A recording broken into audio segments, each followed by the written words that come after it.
Come, let us explore this dawn's meditation class and group practice, that we too could meditate like a Jedi.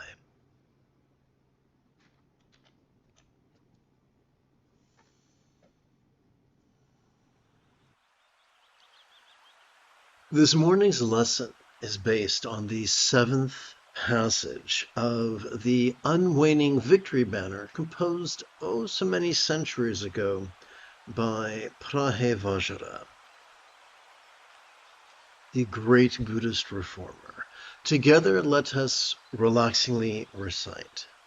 As the true nature is beyond manifestation, it is to be contemplated by letting it be. If one searches for it in different places, it will never be found. So the phrase here, true nature, is a reference to the Madhyamaka teachings, or middle way teachings, assembled by the great South Indian Buddhist philosopher Nagarjuna, who basically said there is the conventional and the ultimate. So what I'd like to do is quickly access a visual aid.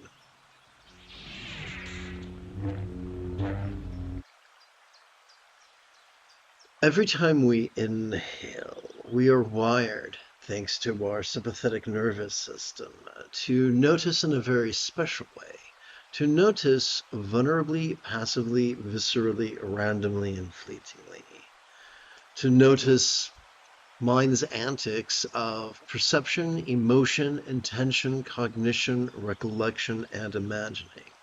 And because we're noticing in a passive way, we notice whatever comes up, be it external or internal, physical or mental, pleasurable or painful, interesting or boring, glorious or grotesque. Every time we exhale, we are already evolved to automatically access the parasympathetic nervous system, which is wired to help us both physically relax and mentally release to such a degree that which we noticed during our previous inhalation could fleetingly feel less stressful, less permanent, and less defining, and figuratively to feel as if it was as non-graspable as a vast empty void, which can be likened to the illusion of the infinite azure sky on a bright and beautiful cloudless morn, which, although could be tantalizing to the eye, feels non-graspable to the hand. This is the shortcut. This is the cheat code for mindfulness and meditation, the 7th and 8th fold of the Buddha's Eightfold Path, the same Eightfold Path whose mastery is enlightenment itself, the same Eightfold Path whose key to effortless mastery is simply mindfulness and meditation. The more we notice and relax in harmony with our inhalation and our exhalation, perhaps once every 12 hours or so, the more we do that, the more we automatically train in the remaining 6 folds of the path. The more we automatically notice that things change whether or not we want them to. Even if we try to hide from the fact, it's become so glaringly obvious, as if it hadn't already. We already see the changing of the seasons. We see the waxing and the waning of the moon. We see the rising and the setting of the sun, and we feel the swelling and sinking of our chest. We are already wired to notice change. And viscerally, that helps us to see the utter futility of trying to control things or hold on to things, even with white-knuckle intensity. The more we practice mindfulness and meditation, the more we watch the antics of mind and relax into its non-graspable nature, the more we cannot help but practice kindness of intention, kindness of communication, kindness of conduct, and kindness of commerce. The more we notice and relax in harmony with our breathing, the more our choices, utterances, and deeds flow from not scattered spontaneity, but instead from centered spontaneity. Yes, institutional Buddhism coerces us with lies, telling lies, painting pictures that enlightenment must require heroic effort and a commitment lasting multiple lifetimes. But the Buddha taught that full enlightenment could be accomplished in as little as just a week.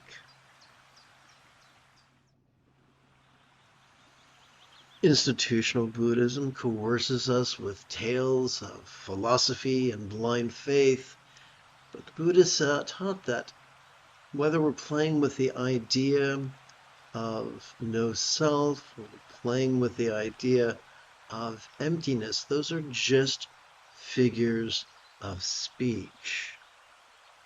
As we relax into our exhalation, whatever we noticed during our previous inhalation could fleetingly feel less defining. As we oopsie, wrong button.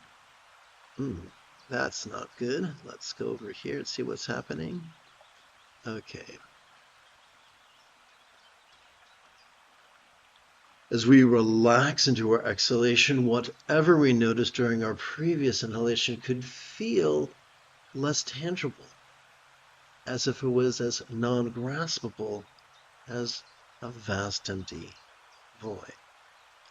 So the conventional and the ultimate are as close as our next inhalation and our next exhalation. The most efficient way for us to play with them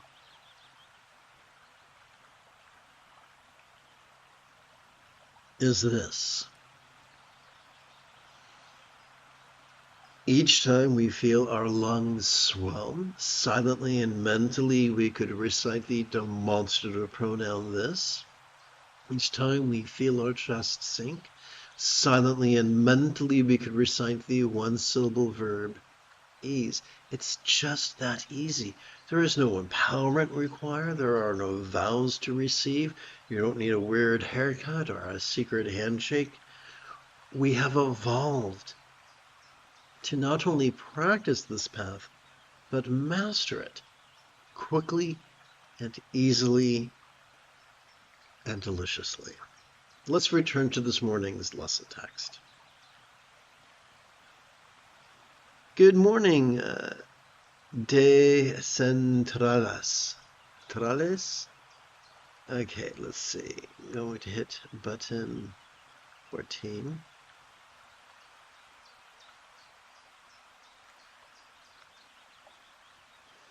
As the true nature is beyond manifestation, it is to be contemplated by letting it be. The true nature that we experience during each exhalation does not have to be forced. We don't have to pray to a real or imagined entity and perform austerities or make offerings. All we have to do is notice and relax. Contrivance is not only not required, it's a hindrance. There is a great big lie. There's a great big lie perpetrated by rightists. And so I'm going to skedaddle back over to the visual aid. Sturgeon's law reminds us that 90% of everything sucks. Look to the right. What sucks? Being rigid, fearful, superstitious, controlling, elitist, cryptic, competitive, and cruel. That sucks. Teachers who are still slaves to these attributes will tell us that there are bad things to notice and bad emotions to feel and bad intentions to have and bad thoughts to think and bad memories to review and bad imaginings to imagine. And they would tell us that we must repress or ignore certain things and only notice other things. And they can't help it because they too are rigid and controlling. However, there's always a minority, a leftist, if you will, that are flexible, loving, rational, laid-back, egalitarian, lucid, cooperative, and kind. These attributes describe the Buddha. These attributes describe all who have mastered his path. And so from this perspective, being flexible and laid back and egalitarian, we can be, as we breathe in and as we notice, we can do so vulnerably and passively, as well as viscerally, randomly, and fleetingly. We can notice whatever comes up. And as long as we relax in cooperation with our exhalation, then what we notice during our inhalation cannot hurt us.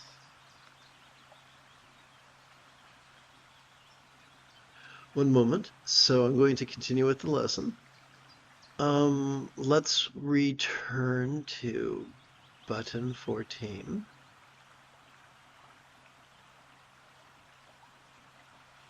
If one searches for it in different places, it will never be found. So if one actively searches for it, if one, once again, brings a Herculean effort into the path, it won't work. And once again, this can be explained through neuroscience. So check this out.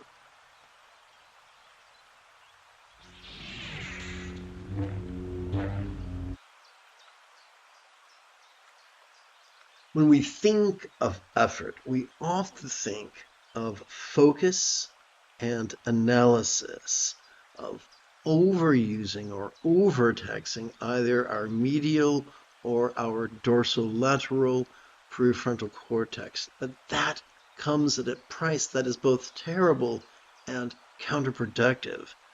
Overtraining these areas of our brain, which evolved to be used sparingly, overtraining them creates an exhaustion that causes us to present with symptoms of depression, while also triggering our amygdala, which is the seat of both anxiety and aggression. Anxiety and aggression will make our worst nightmares come true.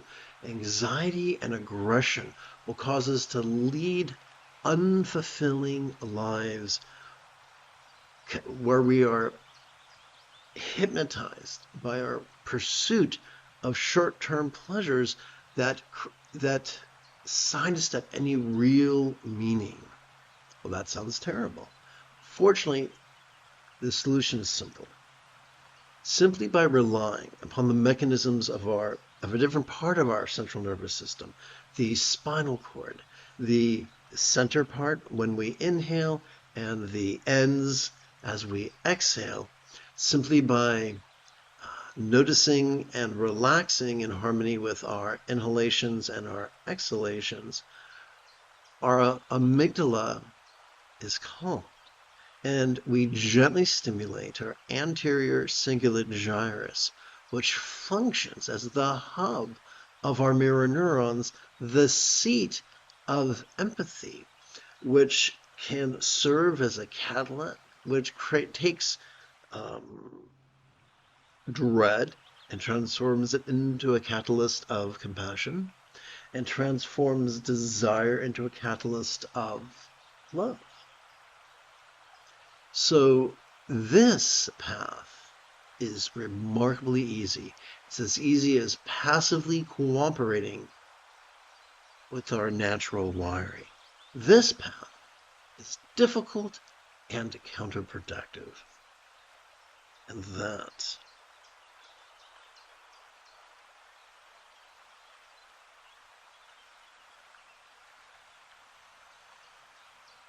is why the root text reads, if one searches for it in different places, it will never be found. So I'm going to amplify the text. One moment.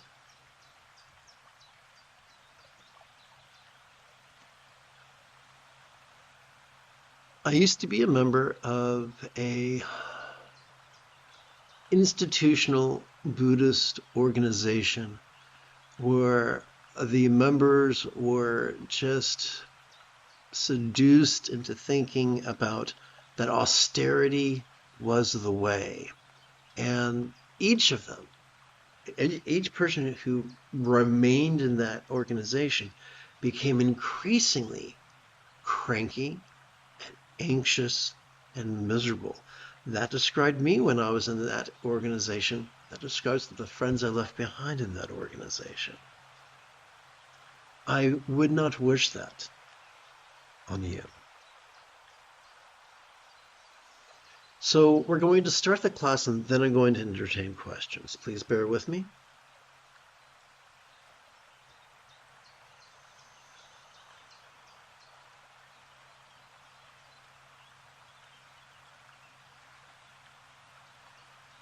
We're going to shift gears. This is Qui-Gon Jinn Tuesday morning. Let us meditate like a Jedi. After approximately 30 seconds of housekeeping,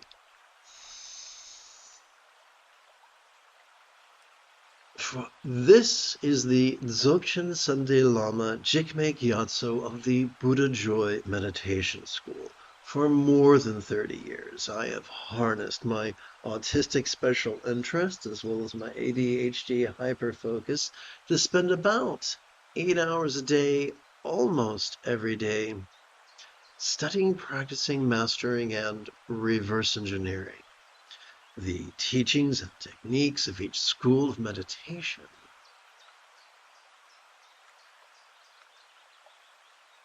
So that I could become your personal nerdy, neurodivergent guide to Nirvana. Welcome, my friends, to Meditate Like a Jedi, which is made possible due to the generosity of viewers just like you. So let's turn and see what questions we've received this morning. Going to tap this button. Okay, if enlightenment can be induced with brain stimulation, is meditation just a poor man's neurotech? Okay, so the premise is, can enlightenment, there's two questions. The first one is, it's inferred. Can enlightenment be stimulated through neural stimulation? And if so, is meditation just poor man's neurotech? I've seen no evidence that it can be. The only evidence I've seen is that by cooperating with our autonomic nervous system, cooperating with our respiration, we can rapidly and easily master the path in as little as a week, practicing once every 12 hours, which is pretty easy to do. So if the Buddha returned today, would he even recognize modern Buddhism or condemn it as attachments to form and ritual? Yes and no. So you ask pretty good questions, but I've noticed a habit, and that is you ask the question and then you run to a conclusion and then you hold on to it. Now, this is not unique to you. I notice this in many good-hearted, intelligent, enthusiastic people. So the question, the key, the magic lies in not racing to a conclusion, but sticking with the vulnerability. So allow me to illustrate. So in philosophy, we learn that there are logical fallacies. And a very popular logical fallacy is the appeal to an absence of evidence logical fallacy, which is a two-part statement. The first part is correct, the second part is incorrect. It goes like this.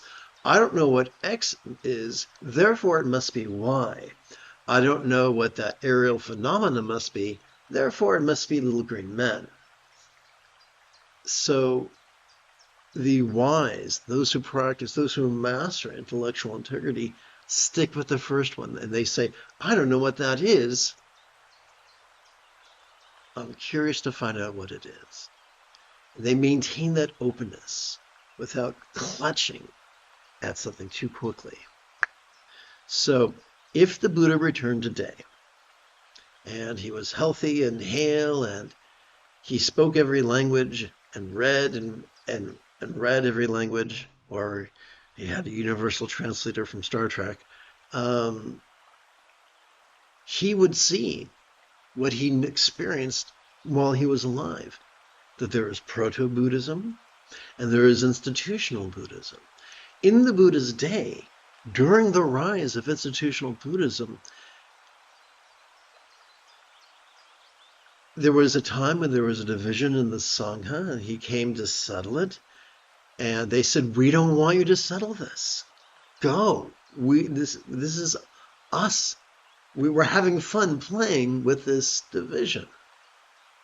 And so he spent, this is heartbreaking, he spent that rainy season retreat with just 2 attendants, because he was older, 2 attendants in the jungle. That was the first time in the entirety of his teaching career they had not spent the rainy season's retreat in a monastery teaching. So it got so bad, institutional Buddhism got so bad, it forsook the Buddha and his teachings while he was still among them. So yes, there are many, many, many, many things practiced today that are contradicted by our recording of the Buddha's teachings. But that's flawed because, as you know, the victors write the histories, and those who seize power through institutional Buddhism will often obscure teachings that contradict what they want to do or want to believe. So the test of the teachings is not just does it contradict our record of what the Buddha taught, but also the ultimate test of the teachings is not scholarly, it's yogic. The ultimate test of the teachings is apply them for a week and notice the results. When I was an eager member of an institutional Buddhism, I did what they told me to do. And I did the rituals and the austerities, and it made me nervous and cranky. When I had the good fortune to find ancient Shastras, ignored Shastras, by the Chinese Buddhist Yongjie Xuanzhui or the Udayana Buddhist Prahevajra, it taught me the path of simplicity. In every country where Buddhism is practiced, India, Tibet, Mongolia, Bhutan, Nepal, Vietnam, Laos, Thailand, Burma, or Myanmar, wherever, China, Japan, Korea, and now America, wherever Buddhism is, there are humans. And the majority of humans are drawn to institutionalism, institutional Buddhism, and only a minority are drawn to proto-Buddhism. And the weird thing is that for those who look for it, they can find it. It isn't always difficult. It isn't always easy. It isn't always convenient, but it is there. It took me multiple decades searching full time as a disabled guy with limited resources, but I was able to find it, and it redefined me, and I do my best to share it with others. But yes, the Buddha would be deeply, he would explain that this is not the way of peace. This is not the way to generate the highest love. We cannot contrive love. The highest love is spontaneous and uncontrived, and the fringe benefit of the noticing and releasing of mindfulness and meditation. So, yes, the Buddha would say this form and ritual is counterproductive, and it came from aping other religions. I should say it came from aping religions, because Buddhism was never intended to be a religion. And good-hearted people tried to find productive ways of aping religions. But it generated more harm than good.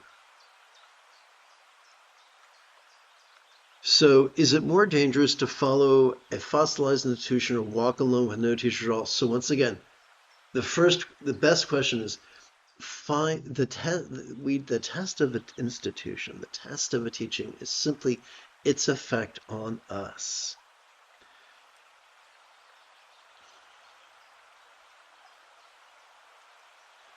About 12 years ago, I was traveling with a patron. And the patron was hungry and wanted to stop for dinner at a restaurant where they only sold fish. So I had no dinner and I was quite bored, just sitting there while my patron was gobbling down the dead bodies of aquatic animals. And someone caught my attention and started asking me questions. And the person who was asking me questions took glee in saying, I've been searching for a teacher, but I found none who are worthy. I've always found flaws in these teachers. And I explained that if we look for flaws, we'll always find them. The only thing we need to do is ask, when this teacher gives me a technique, and when I apply this technique once every 12 hours for 7 consecutive days, does this technique reduce or increase my peace and love? If it increases my peace and love, great. If it doesn't increase my peace and love, then go back to the teacher. If they can't help you or won't help you, then move on to one who will. That is the only test.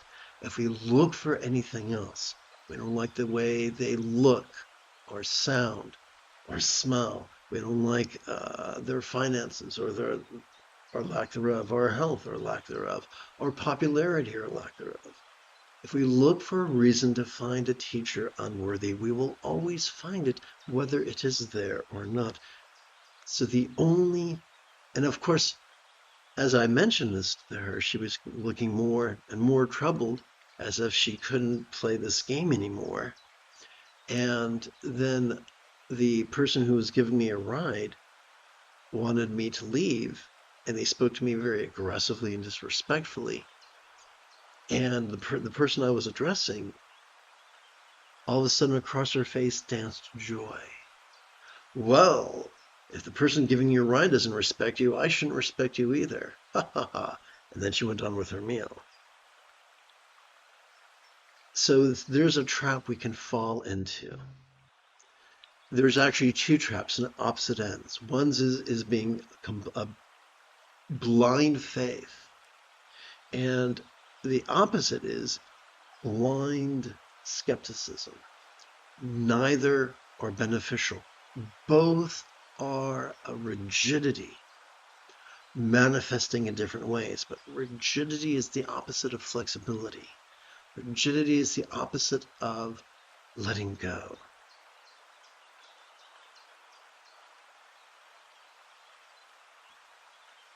The last question is, if an AI can predict your suffering more accurately than you can, meditate on it, where does self-knowledge stand? So currently, AI is a language predictive model, which means it notices patterns in English and in any given language and within its sample set, and it can make things up in harmony with patterns it's seen, but it's not a true intelligence. It's a modeling of language that responds to approval and disapproval. AI has been shown time and again to be horribly inaccurate and sometimes just makes things up that sound good. This has been found many, many times by those whose job it is to study those things. So AI is not a fairy godmother at this point.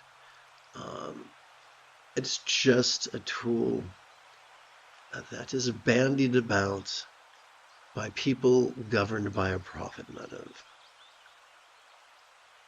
Our job is not to predict our suffering. Our job is simple. We don't have to label something as pleasure or pain. We don't have to label something as useful or destructive. The only label we need ever use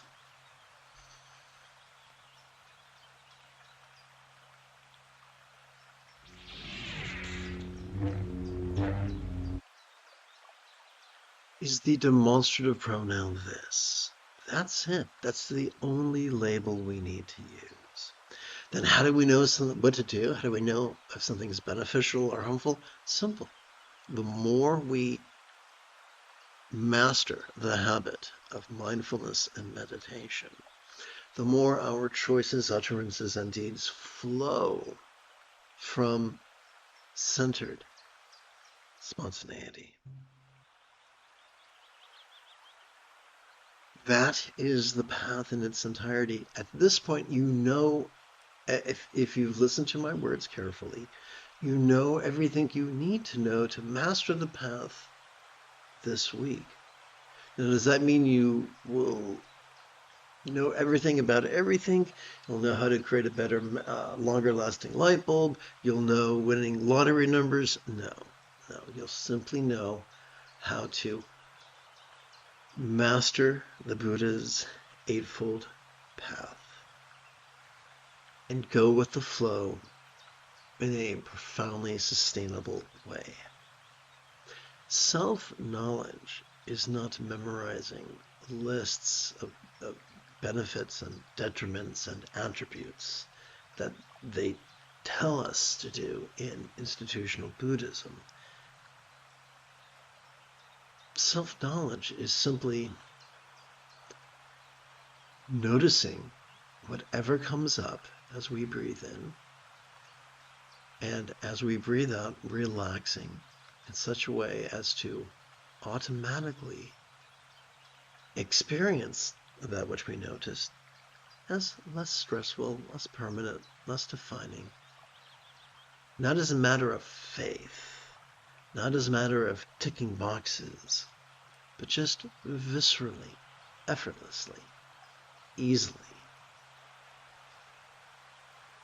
When we look at a kitty cat, after a kitty cat has eaten and bathed, it might sit in a very content way with its eyes closed. It's something that looks very much like meditation. But is it? Well, to a certain degree, yes, they are cooperating with their autonomic nervous system. But we see also that after they're done sitting, they might have the zoomies or pick a fight with another cat or be completely victimized by their own amygdala. To be not to be aggressive, but to be completely anxious, to be a scaredy cat. And so we see, although a cat might ape sitting, watching and releasing while sitting, it's not very productive for that kitty cat. They're still a functional slave of their own amygdala. Amygdala is a wonderful tool, but a terrible boss. So the key is, can we sit? Can we notice and relax in a way that causes us to be more defined by peace and love than we are by anxiety and aggression? That doesn't mean we don't perceive anxiety and aggression. That doesn't mean we don't experience anxiety and aggression. Then what does that mean? What is the liberation that the Buddha offers us. Not liberation from the mere presence of anxiety and aggression, rather liberation from their tyranny. Briefly, I'm going to check for questions. And now it's time, we got to get to the actual practice. So let's do that right now.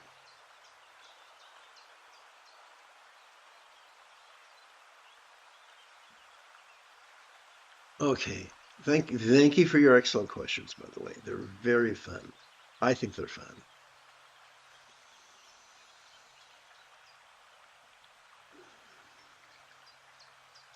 The first quarter is wisdom's warm-up. Together let us chant. Rather than indulge our controlling tendencies with the follies of active visualization, emotion, magic, and belief, we could just recite these wise words in harmony with our breathing and allow our subconscious to do the heavy lifting. Let us therefore sidestep the rigidity that confuses metaphors with statements literal, and instead relax into the flexibility that savors the chance explaining metaphors as similes. Together. Our circumstances or lots could be as impermanent and interdependent as if they could blissfully melt into rainbow light that could delightfully absorb into this body or form. Silently and mentally we could divide the recitation of the six-syllable synopsis of that which we just chanted between our next three inhalations and exhalations.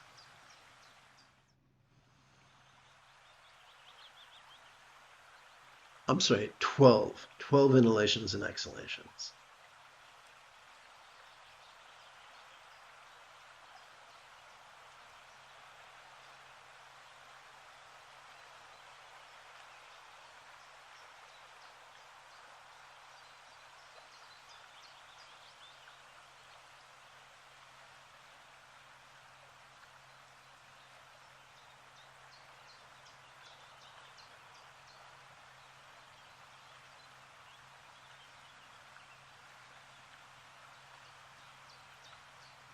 This is helping us to transcend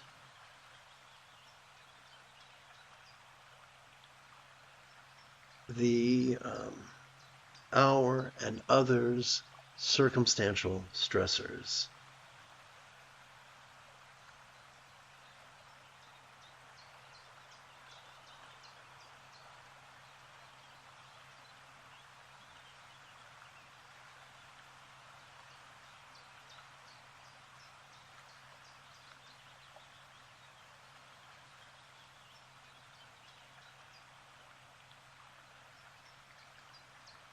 Together. All bodies or forms could be as impermanent and interdependent as if they could blissfully melt into rainbow light that could delightfully absorb into this interpersonal communication or speech.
Together.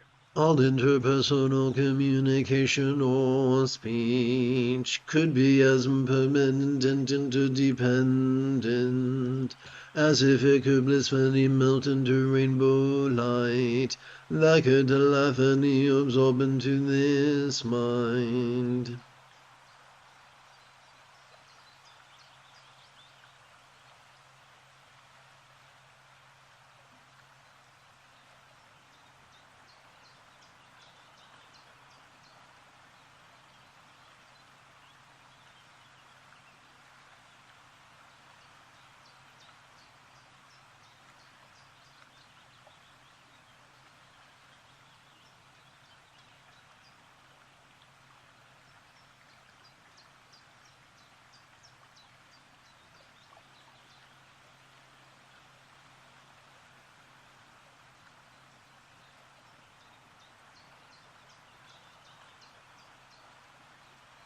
There are some relationships that are painful. There are some absences of relationships that are painful. There are some deficiencies in relationships that are painful. There are some attributes of relationships that are painful. Let us explore the impermanence of those things that we find stressful.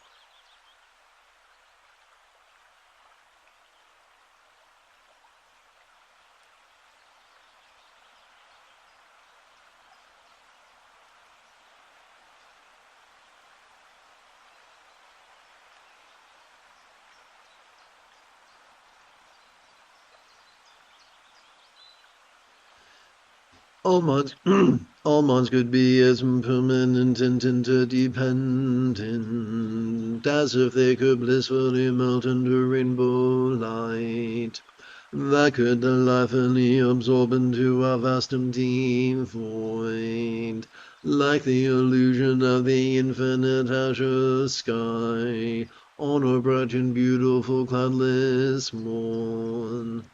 Oopsie. Which, although could look tantalizing to the eye, could feel ungraspable to the hand.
So let's reduce our meditate. Now let us simply meditate with this and ease, in harmony with our inhalation and exhalation.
So breath work is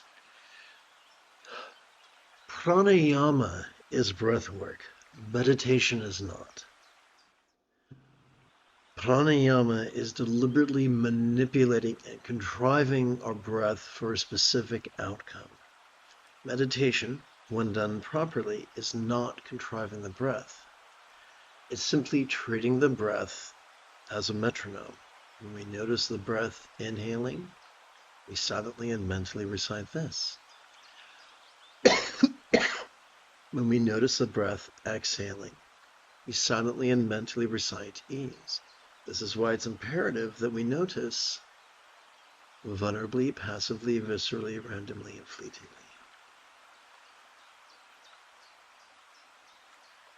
Please chant with me. May emulation of the Buddha's example, application of his teachings, and cooperation with his students come to all crowns.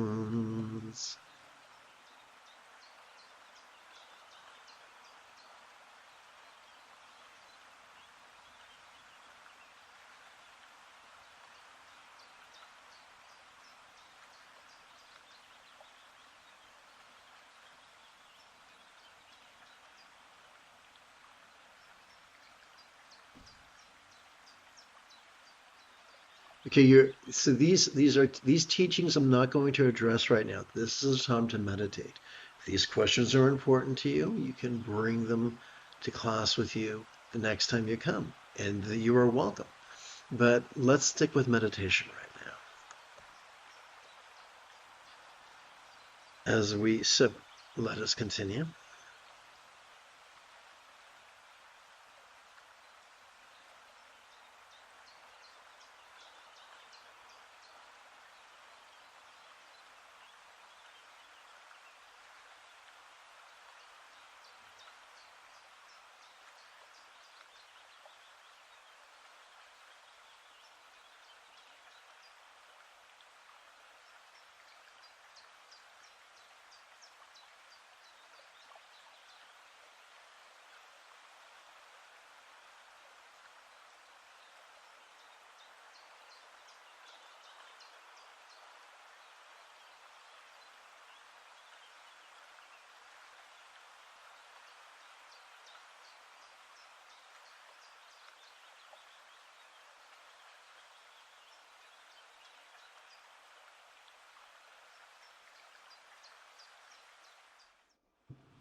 So I haven't mentioned this before, so I'll mention this now.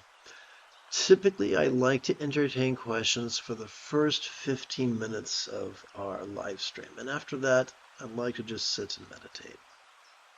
I hope that's acceptable to you.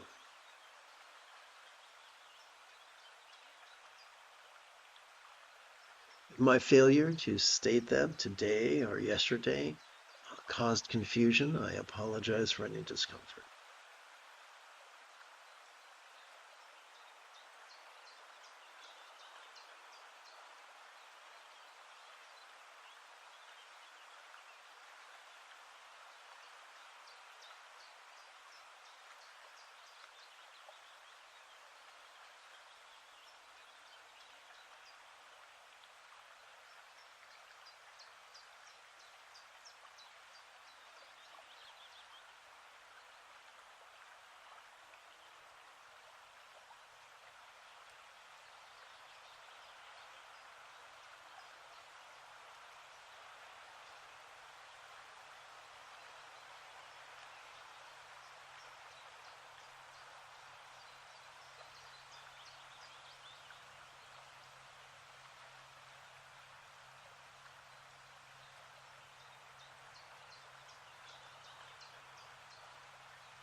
We come to the final quarter of this morning's practice. Let's review an explanation of Shakyamuni's mantra.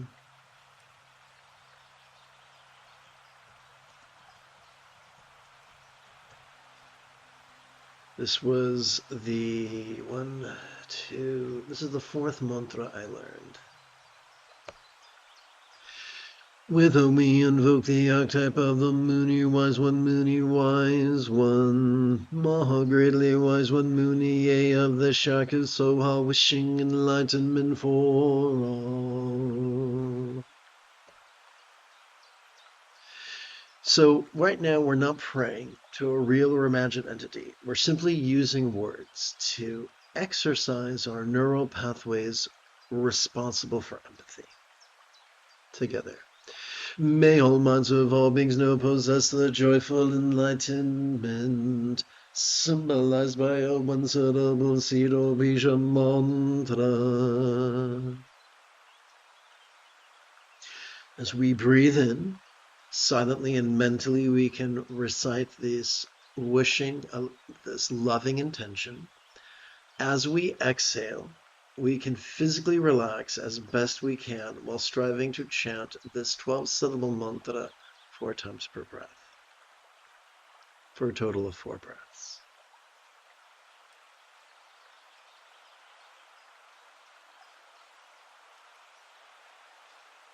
Om Muni Muni Maha Muni Esawa, Om Muni Muni Maha Muni Esawa, Om Muni Muni Maha Muni Esawa, Om Muni Muni Maha Muni Esawa, Om Muni Muni Maha Muni Esawa, Om Muni Muni Maha Muni Esawa, Om Muni Muni Maha Muni Esawa, Om Muni Muni Maha Muni Esawa, Om Muni Muni Maha Muni Esawa, Om Muni Muni Maha Muni Esawa, Om Muni Muni Maha Muni Esawa, Om Muni Muni Maha Muni Esawa, Om Muni Muni Maha Muni Esawa, Om Muni Muni Maha Muni Esawa, Om Muni Muni Maha Muni Esawa, Om Muni Muni Maha Muni Esawa.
May each being's experience of the interpersonal speech now possess the peaceful love symbolized by a multisyllabic horizontal mantra mala.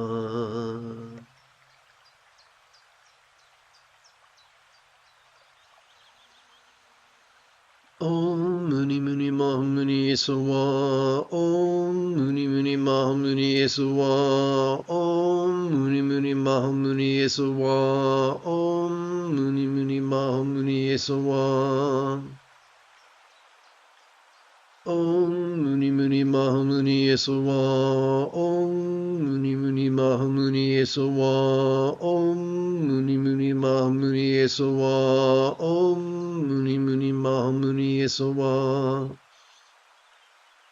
Om Muni Muni Maha Muni Esawa, Om Muni Muni Maha Muni Esawa, Om Muni Muni Maha Muni Esawa, Om Muni Muni Mahamuni Esawa.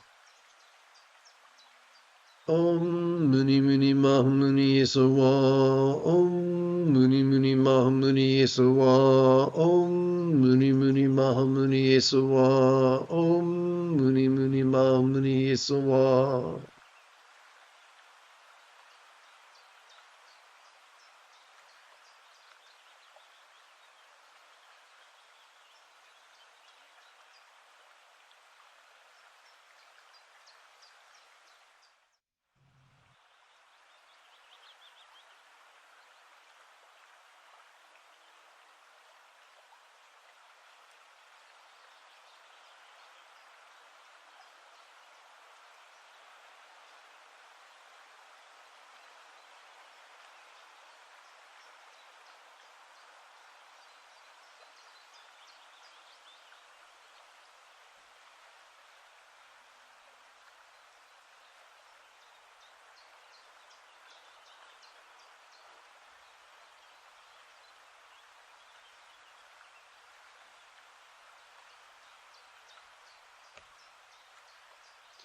May all bodies or forms of all beings know possess great health, symbolized by the enlightened octopoiodom. Aha.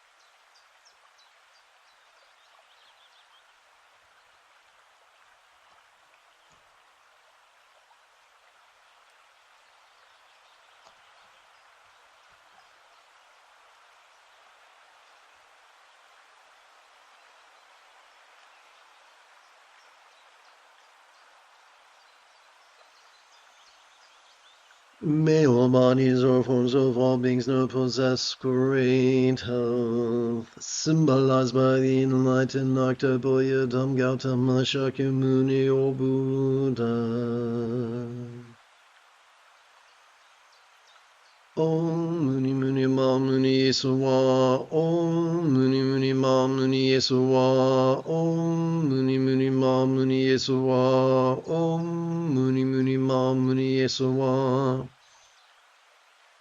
Om Muni Muni Ma Muni Esawa, Om Muni Muni Ma Muni Esawa, Om Muni Muni Ma Muni Esawa, Om Muni Muni Ma Muni Esawa. Om Muni Muni Ma Muni Esawa, Om Muni Muni Ma Muni Esawa, Om Muni Muni Ma Muni Esawa, Om Muni Muni Ma Muni Esawa. Om Muni Muni Ma Muni Esawa, Om Muni Muni Ma Muni Esawa, Om Muni Muni Ma Muni Esawa, Om Muni Muni Ma Muni Esawa.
May all circumstances or lots of all beings know possess very good fortune or boon, symbolized by the mythic parrot as Pure Land or Vati of a real or imagined Buddha.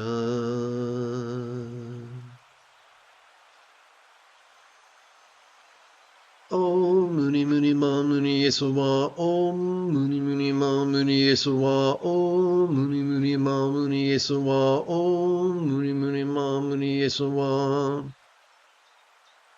Om Muni Muni Ma Muni Yesuwa. Om Muni Muni Ma Muni Yesuwa. Om Muni Muni Ma Muni Yesuwa. Om Muni Muni Ma Muni Yesuwa. Om Muni Muni Ma Muni Yesuwa. Om Muni Muni Ma Muni Yesuwa. Om Muni Muni Ma Muni Yesuwa. Om Muni Muni Ma Muni Yesuwa. Om Muni Muni Ma Muni Yesuwa. Om Muni Muni Ma Muni Yesuwa. Om Muni Muni Ma Muni Yesuwa. Om Muni Muni Ma Muni Yesuwa.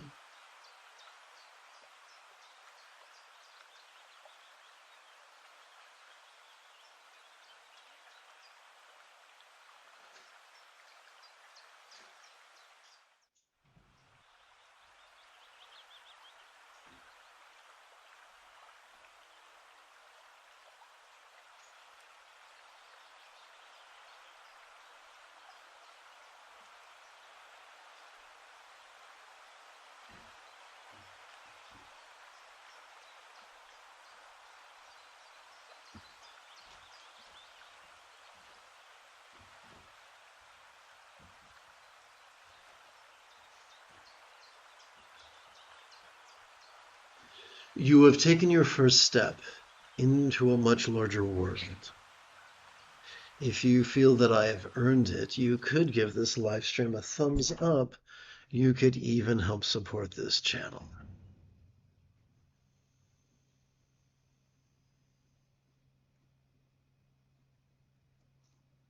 In approximately 11 hours, I would very much like to return to lead today's dusk meditation class and group practice.